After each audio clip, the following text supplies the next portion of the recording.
नमस्कार दोस्तों, मैं प्रियंका स्वागत करती हूँ आपका अपने चैनल में। कैसे हैं आप सब दोस्तों? आज मैं लेके आई हूँ तुलसी विवाह की संपूर्ण जानकारी कि तुलसी का जो विवाह कराया जाता है एकादशी के दिन वो कब है और उसकी क्या तिथि है और उसको कराने से हमें क्या क्या फ़ायदे होते हैं, यानी कि जो हमारी धार्मिक मान्यता क्या कहती है उसके बारे में, उससे हमें किस प्रकार का पुण्य प्राप्त होता है। तो चलिए इसके बारे में मैं आपको संपूर्ण जानकारी दे देती हूँ। आप लोग पूरी वीडियो आराम से सुनिएगा जैसे आपको पूरी जानकारी अच्छे से प्राप्त हो। तो जैसा कि हम सभी जानते हैं कि इस समय कार्तिक मास चल रहा है और हम सब ने लगभग कई लोगों ने जो भी इस मान्यता को मानते हैं उनने तुलसी पे दिया जलाना भी शुरू कर दिया होगा। अब तैयारी करनी है तुलसी विवाह की। ये तुलसी विवाह कब है? ये एकादशी के दिन पड़ता है कृष्ण पक्ष की, और ये है 25 नवंबर को। इस दिन जो एकादशी होती है उसको देवउठनी एकादशी भी कहते हैं। इस देवउठनी एकादशी की जो कथा है उसको भी मैं आप लोगों के समक्ष जरूर लेके आऊँगी, लेकिन आपको उसके लिए जानने के लिए चैनल को सब्सक्राइब करना पड़ेगा, जैसे कि आपको वो वीडियो आराम से मिल जाए।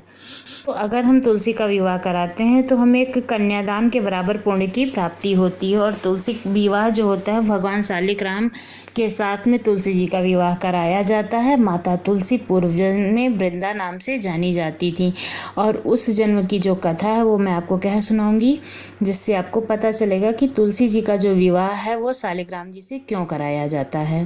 दोस्तों, हिंदू धर्म में तुलसी विवाह का बहुत ज़्यादा महत्व होता है, और ऐसी हमारी मान्यता है कि जो मनुष्य तुलसी विवाह का अनुष्ठान करता है उसे उतना ही पुण्य प्राप्त होता है जितना कि एक कन्या के कन्यादान पर प्राप्त होता है। भगवान विष्णु के अवतार शालिग्राम के साथ तुलसी का विवाह करने से महिलाओं को सुख और सौभाग्य की प्राप्ति होती है।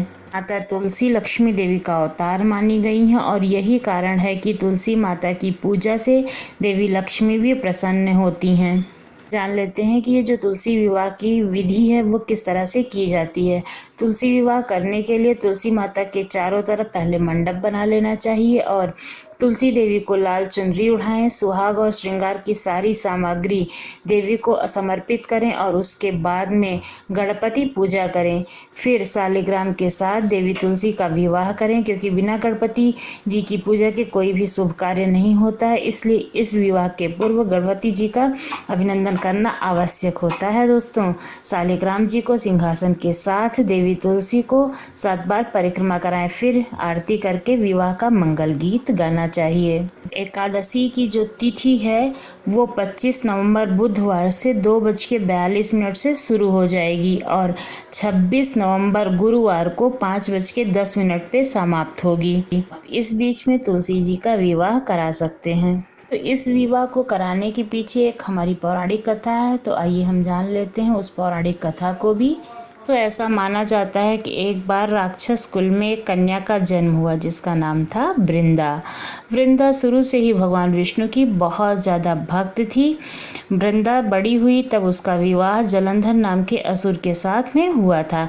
वृंदा की पवित्रता और भगवान विष्णु की भक्त होने के कारण उसके जो पति थे जलंधर, उनकी शक्तियाँ दूना हो जाती थीं। इसके घमंड में परिपूर्ण होकर जो जलंधर था वो जितने भी देवी देवता थे उनको सबको बहुत ज़्यादा परेशान करने लगा था। जब उसका जो अत्याचार था वो बहुत बढ़ गया, तब भगवान विष्णु ने सोचा कि वृंदा की जो पवित्रता है उसको कैसे भंग किया जाए जिससे इस जलंधर का जो शक्ति है वो कम हो जाए। तो उसके लिए भगवान विष्णु ने जलंधर का रूप धारण किया और वृंदा की पवित्रता और धर्म भ्रष्ट कर दिया, जिस वजह से जलंधर की जो शक्तियाँ थी वो कम हो गई और देवताओं से युद्ध करते समय वो मारा गया। जो देवी वृंदा थी उनको विष्णु भगवान के छल के बारे में पता चल गया और उसने उन्हीं को पत्थर बन जाने का श्राप दे दिया, जिसके बाद माता लक्ष्मी ने और सभी देवी देवताओं ने वृंदा से अपना श्राप वापस लेने के लिए कहा। वृंदा ने उनका कहा माना और श्राप वापस ले लिया, लेकिन उसी समय वृंदा ने खुद को पवित्र अग्नि में भस्म कर दिया। उसी अग्नि की की राख से एक पौधा प्रकट हुआ जिसका नाम तुलसी है, और वही तुलसी के पौधे के नाम से आज जाना जाता है सारी दुनिया में। और बिना उसके हमारे भगवान जी जो हैं वो भोग भी नहीं लगाते हैं, ऐसा हमारी धार्मिक मान्यता है।